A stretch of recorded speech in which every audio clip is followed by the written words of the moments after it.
Is there purpose in the assignment? Welcome to another look into the life and message of Elisabeth Elliot.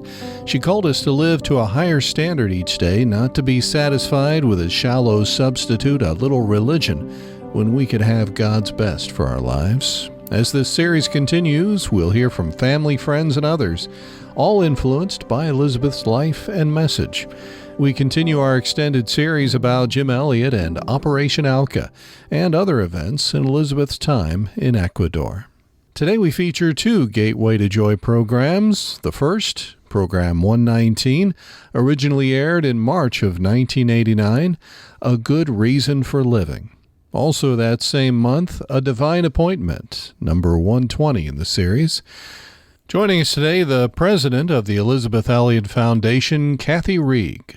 Sometimes looking through somebody's personal items can help you learn more about what they really valued. Kathy will share some of her thoughts about Elisabeth. Also, Elisabeth's friend Jean Hamilton will join us and talk about Elisabeth as a Titus 2 woman. First, though, A Good Reason for Living, our first Gateway to Joy program today. Have you thought about how having a good reason for living relates to having a good reason to die? Think about the viewpoint of a Life magazine photographer, about what went on in the kitchen of Nate Saint's home, and about how Elisabeth prayed a safe, unlikely, maybe even ridiculous prayer. You are loved with an everlasting love. That's what the Bible says, and underneath are the everlasting arms.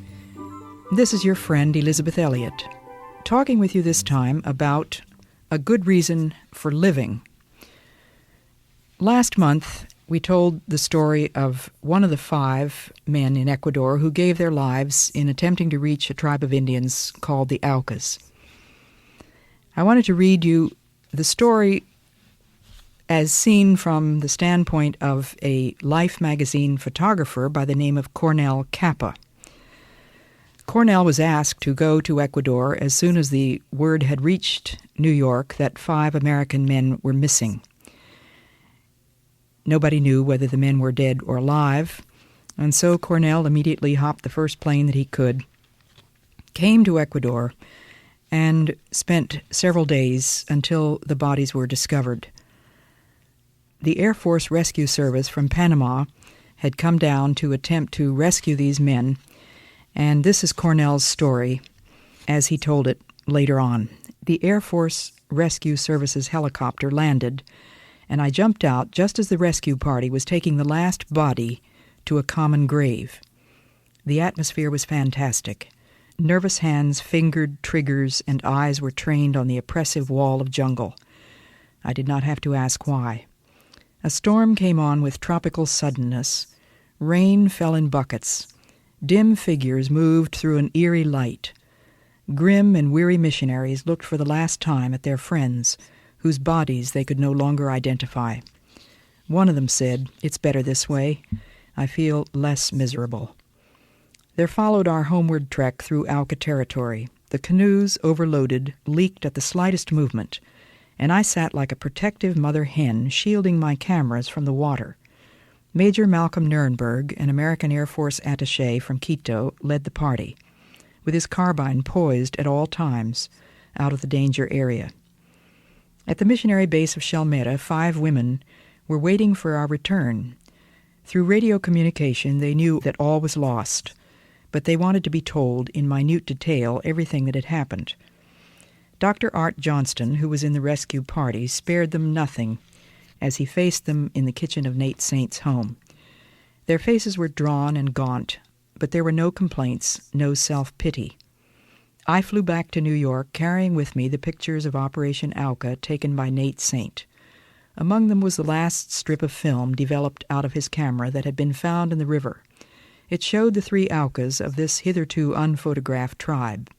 The men's diaries gave many details of the missionary contact with them, but the hopes of ever finding out exactly what had occurred on the beach and why the seemingly friendly contact had turned into massacre were slim indeed. The answer lay buried deep in the jungle with the unreachable Alcas.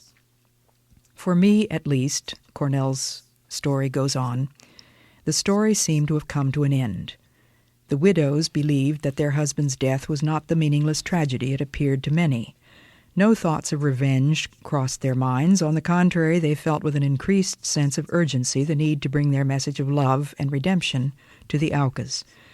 During the following year, I learned of the quiet determination with which the widows continued their work in the missionary field in Ecuador.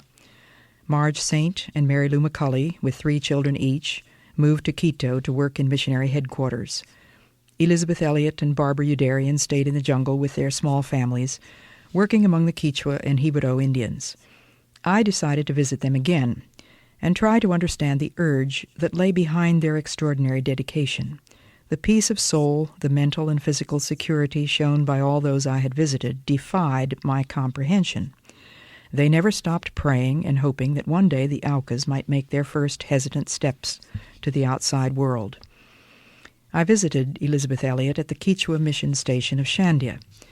It was strange to see this gaunt, tall, blonde American woman walk through the jungle, often shoeless because it was easier that way, but with a wary eye for poisonous snakes.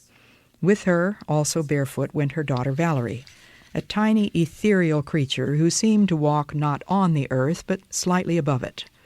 Elisabeth taught at the school that Jim and Pete Fleming had established, did medical work, and continued translating parts of the Bible into the Quichua tongue. She was firm on everything that involved her faith, Valerie, and herself. Where I go, Valerie goes. I believe the Lord expects me to be as careful as possible about Valerie's health in our home, but when I accept the hospitality from Indians, I trust the Lord to take care of the results. I feel it's more important for me and Valerie to share the Indian life than to cut ourselves off from them in order to preserve our health. I wondered how Elisabeth could reconcile Jim's death at the hands of the Alcas and the Lord's apparent failure to protect him from them. Her answer came back without hesitation. I prayed for the protection of Jim, that is, physical protection. The answer the Lord gave transcended what I had in mind. He gave protection from disobedience, and through Jim's death accomplished results the magnitude of which only eternity can show. I left Shandia a bit shaken and kept on hearing Elisabeth's parting words. It gives me a much more personal desire to reach the Alcas. The fact that Jesus Christ died for all makes me interested in the salvation of all, but the fact that Jim loved and died for the Alcas intensifies my love for them.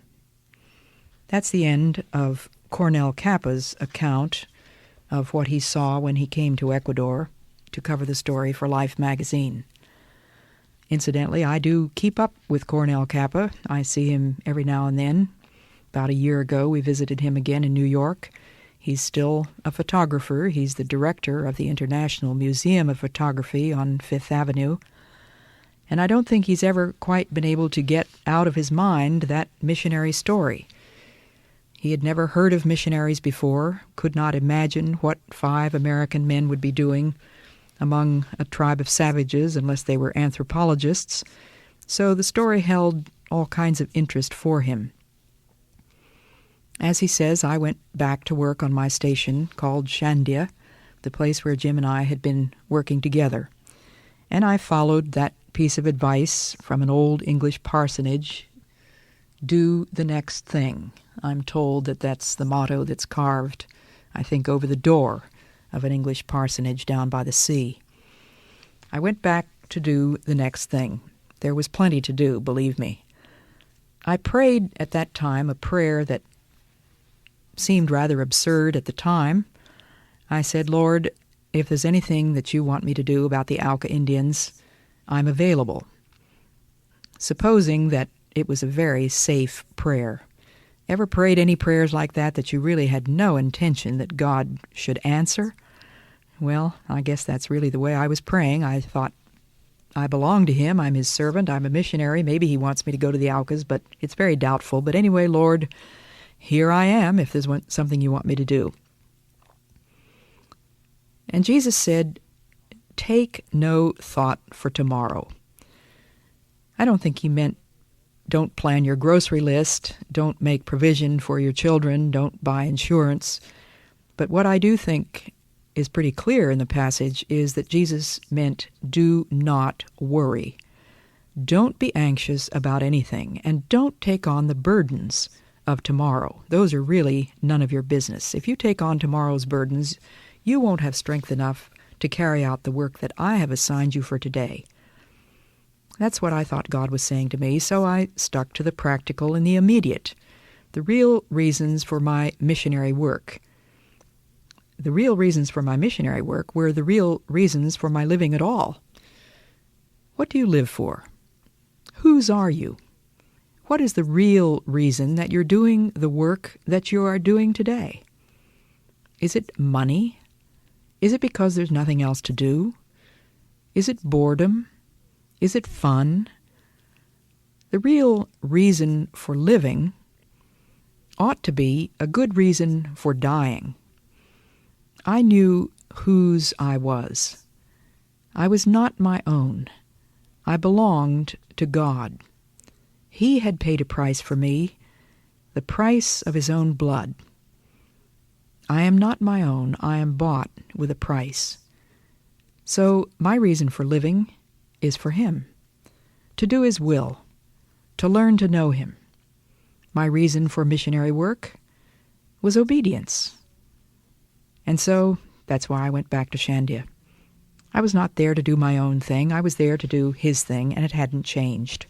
God had called me to be a missionary before I ever married Jim Elliot, so nothing had changed as far as my vocation and my calling was concerned.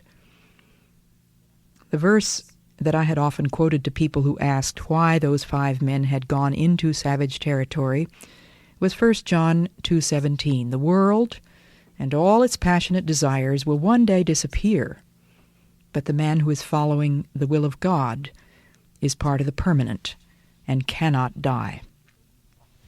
If obedience is a good reason for dying, it's certainly a good reason for living. And if your reason for living is not worth dying for, may I suggest that it really isn't worth living for. You need to revise your reason. When Amy Carmichael, an Irish missionary to India, established a small group of Indian sisters called the Sisters of the Common Life, this was what she wrote for their rule. It was not a convent. It was not a group of people quite like Catholic nuns or monks, but I'm sure she took her cues from some of the things that she had read written by monks and nuns about their common life. Their vow was this: whatsoever thou sayest unto me, by thy grace I will do it. Their constraint, thy love, O Christ my Lord. Their confidence, thou art able to keep that which I have committed unto thee. Their joy, to do thy will, O God. Their discipline, that which I would not choose, but which thy love appoints. May God help us to have a good reason for living, which is also a good reason for dying. Gateway to Joy 119, a good reason for living. Kathy Reeg is the president of the Elisabeth Elliot Foundation. This is an organization set up to preserve and to share the resources connected with Elisabeth, her talks, her writings, and more. Kathy, what have you learned as you've had some time to go through some of the personal items of Elisabeth? Because of the position that I'm in, somewhat being Lars' caregiver as well as foundation president, I've had, a privilege of going through every bit of Elisabeth's personal belongings that were in her home. One thing that it didn't really surprise me, but I thought was pretty interesting was the fact that she was so meticulous at keeping records. The photos were filed for decades, family treasures. She was the keeper of all the treasures, and she collected and preserved and organized them. And really being able to sift through all these things in her life that were hers, I saw that she was vulnerable, just as all of us are. She made mistakes, yet she continued to persevere knowing and recognizing anything she wrote, she always was very transparent about her own frailties and her own flaws, and she readily admitted those. That impression of recognizing, really recognizing and going through all these things, that she never questioned God. She never countered his will for her life. She obeyed, period. It doesn't surprise me so much about her, but it's just one of those aha moments, I think. In a culture today that is so about self and happiness, she would say that's drivel. The focus should be on the realities that we don't see. It should be God's character, his love, and obedience, and being conformed to the image of his son. Jesus was never about himself. And I think just pouring through her legacy that she's left behind, I really believe that she centered her will to live her life not to be about him or her own happiness. And that just impresses my heart. Kathy Reeg, president of the Elisabeth Elliot Foundation. A little later, we'll hear from Elisabeth's friend Jean Hamilton and how Elisabeth was described as a Titus 2 woman. Right now, though, it's Gateway to Joy 120, a divine appointment. As you seek God's will, how does that relate to what you know he's given you to do? I told you in my last talk about what seemed a rather ridiculous prayer that I prayed right after my husband Jim Elliot was killed by a tribe of Indians in South America called Alcas. This was back in 1956.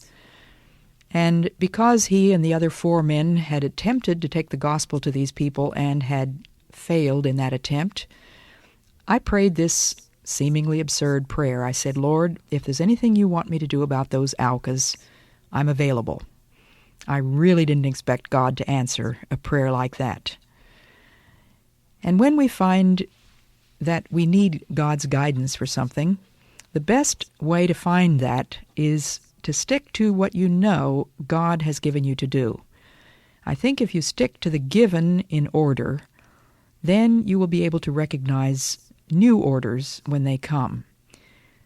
Sometimes we get distracted from the job which God has clearly given us to do because we're so concerned about some decision that has to be made later. Well, I went back to my station, I stuck to business there, and all sorts of strange things happened.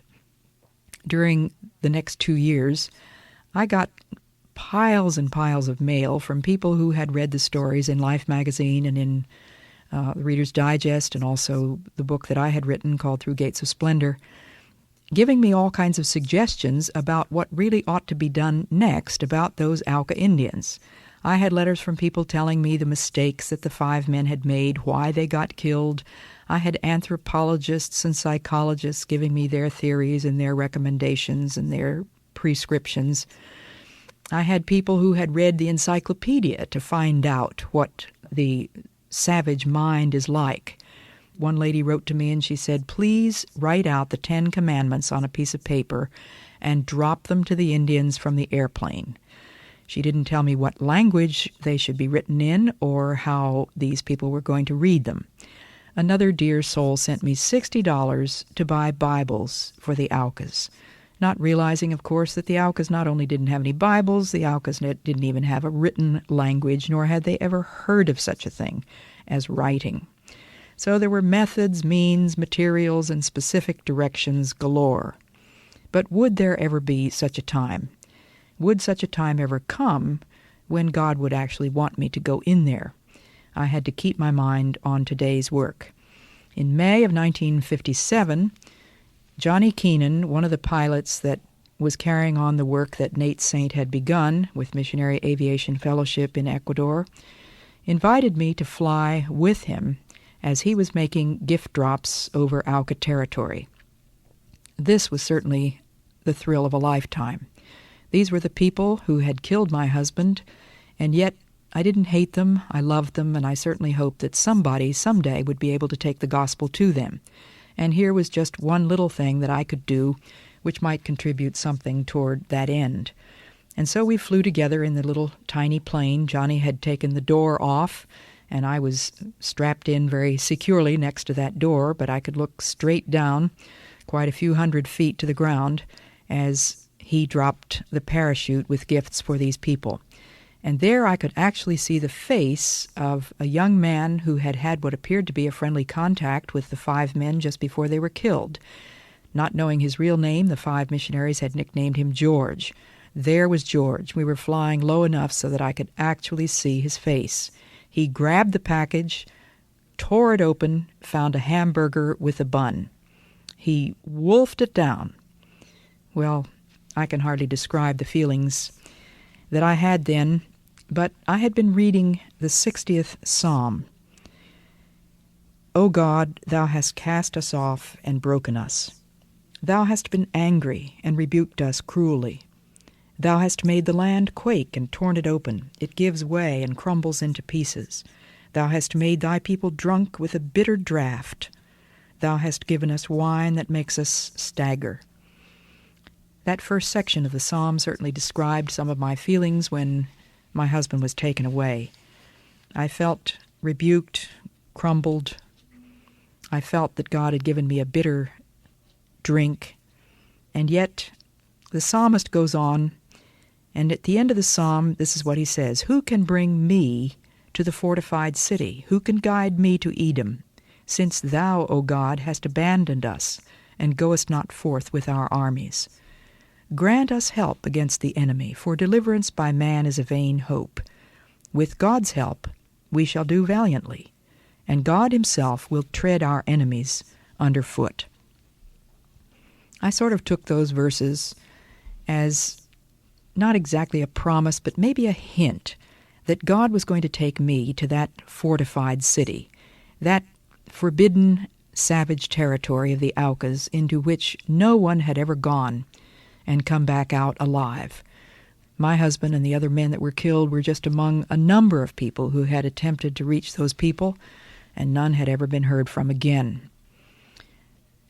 So one day on the radio, I received an invitation from a missionary named Dr. Tidmarsh, asking if I would come to his station, which happened to be the closest one to Alca territory. And he said, I'm going out for a few days to Quito to do some shopping. My wife, Gwen, really doesn't relish staying alone in the jungle. Would you be willing to come and spend a weekend or a few days with her? Well, I think of the fact that I'm not here to do my own will, but to do God's will. To be quite honest, I didn't really want to go to the Tidmarsh's station. I had plenty to do on my own. I had a class of girls that I didn't like to suspend.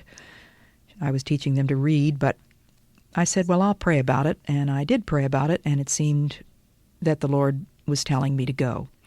So I called them on the radio the next day. We had a shortwave contact with all of the mission stations in the jungle, and I eventually flew over to the station called Arajuno. There was another couple that was now staying in Shandia, so they were able to man that station while I was gone. I had only been in Arajuno for a couple of days with my daughter Valerie and Gwen Tidmarsh, when suddenly one morning, quite to our surprise, 2 Quechua men from a long way away were at the door. They said, there are 2 Alca women at our house. Do you want to see them?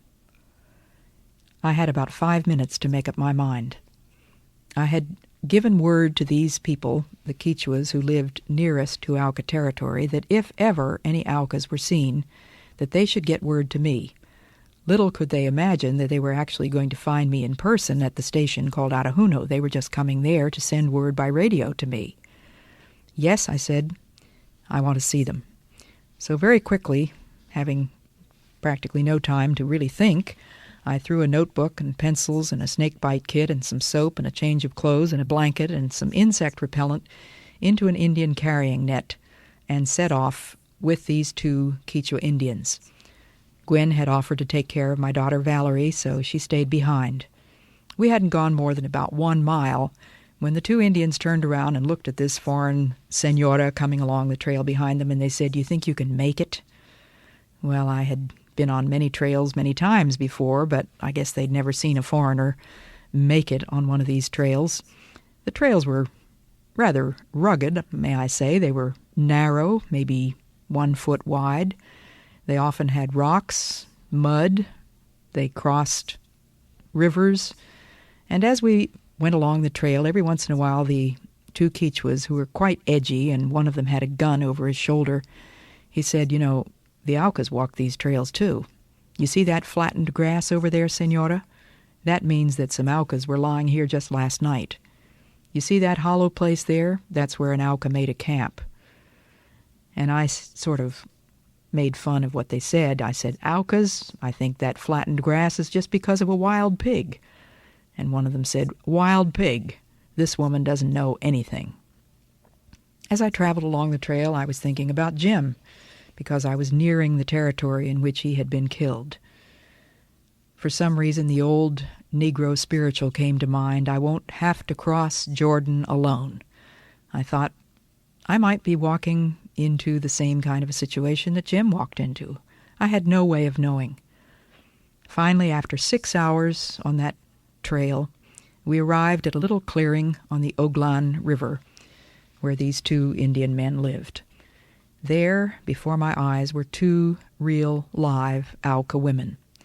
They were dressed by this time. The Quichua women had put clothes on them during the day, but I could see the large holes in their earlobes, which told me that they were not Quichuas.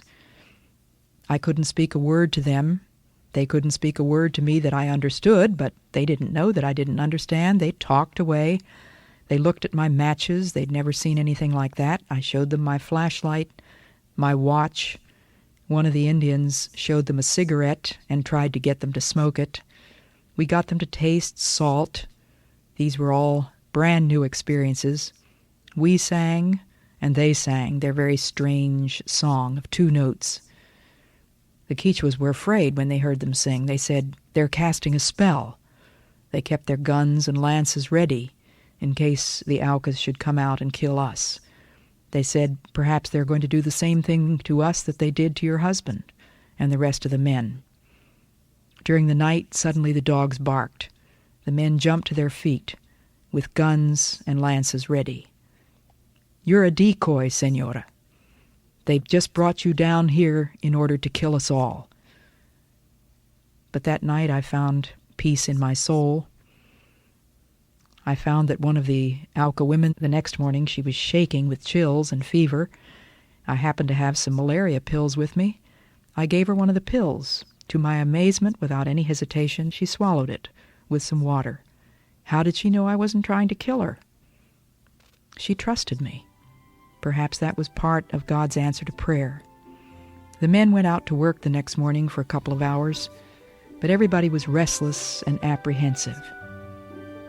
This was God's divine appointment for me. Gateway to Joy 120, a divine appointment. Well, we have time to hear a quick comment from Jean Hamilton, a friend of Elisabeth Elliot, and about the concept of the Titus 2 woman. I had somebody from my church who was an older lady that I actually physically spent time with once a week, and she taught me how to pray consistently. But with Elisabeth, it was, of course, from a distance, but she was definitely one of my Titus 2 women. Elisabeth's friend Jean Hamilton there. Well, we've just about run out of time once again, but thank you for letting us come into your home, your office, maybe as you're out getting some exercise, wherever we found you today. Thank you for joining us. And on behalf of the Elisabeth Elliot Foundation, in cooperation with the Bible Broadcasting Network, let me invite you to check out all the resources available at elisabethelliot.org. Until next time, may God remind you daily that you are loved with an everlasting love, and underneath are the everlasting arms